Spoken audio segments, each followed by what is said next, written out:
रादाब बुथुमगिरि नोंथांमोननिसिम फुंबिलिनि गोजोन हामलायनाय जासिबाय। जोंहा दिनै गुणोत्सवनि नैबे हाबाफारियाव धेमाजि जिल्ला दुलाराय बर' फरायसा आफादजों लोगोसे धेमाजि जिल्ला बर' थुनलाइ आफाद जथायै आरो गगामुख दख'रा दुलाराय बर' फरायसा आफाद जथायै फैनानै दिनै गुणोत्सवआव जिहेतु थाखो 6नि बिगियान आरो सानखान्थि बे आयदा मोननैखौ जिहेतु इंराजि बिजोंजों कुइसन पेपारा फैबाय, बेवहाय जोङो माहारियारि आफाद हिसाबै जोबोद दुखु फोरमायदों। जोंहा बर' बिजोंनि फरायसा फरायसुलिफ्रा जों मिथियो जे इंराजि बिजोङाव कुइसन फैयोब्ला बिथांमोना मोजाङै लिरनो हानाय नङा आरो लिरनाय आरो लिरि एखेयानो जागोन। जिहेतु उन्दैनिफ्रायनो बर' बिजोङाव फरायबोबाय, बे उन्दै उन्दै फरायसा फरायसुलिफ्रा दिनै थाखो 2आवसो सिदायैनो इंराजि बिजोङाव फैनायाव दा बिथांमोना इंराजि बिजोंखौ बुजिनो हानाय नङा आरो मोजाङै लिरनो हानाय नङा। बेनिखायनो जोंबो माहारियारि आफाद हिसाबै जिहेतु जोंहा राव दङ, जिहेतु थुनलाइ दंखायो, जे बर' बिजोंनि कुइसन पेपारजों जोंनि गथ'फोरनि गुन गोनां इभालुएसनखौ खालामनांगौ।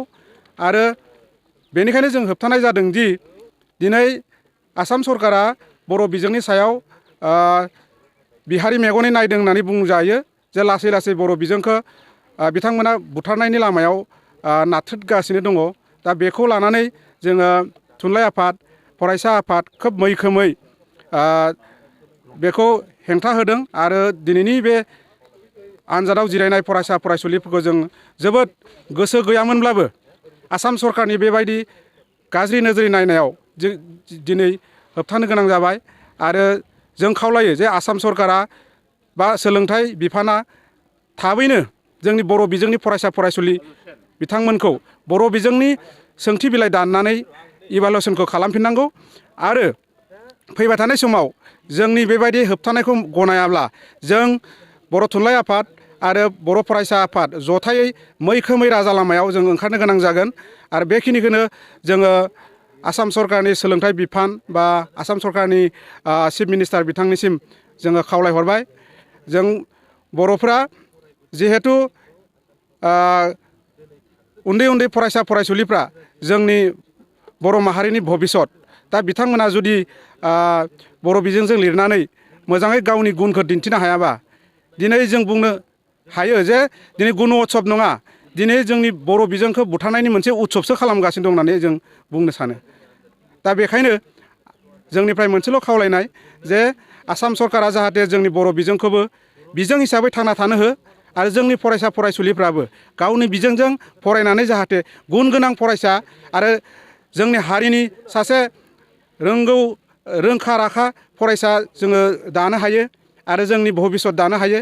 आरो बर'आबो जोंनि दुलाराय आसाम आरो भारतआवनो बर' बिजोंखौ फोथांना लाखिनायाव जाहाथे आसाम सरकारा जोंखौ हेफाजाब होयो, जों खावलायहरबाय। गोजोन्थों।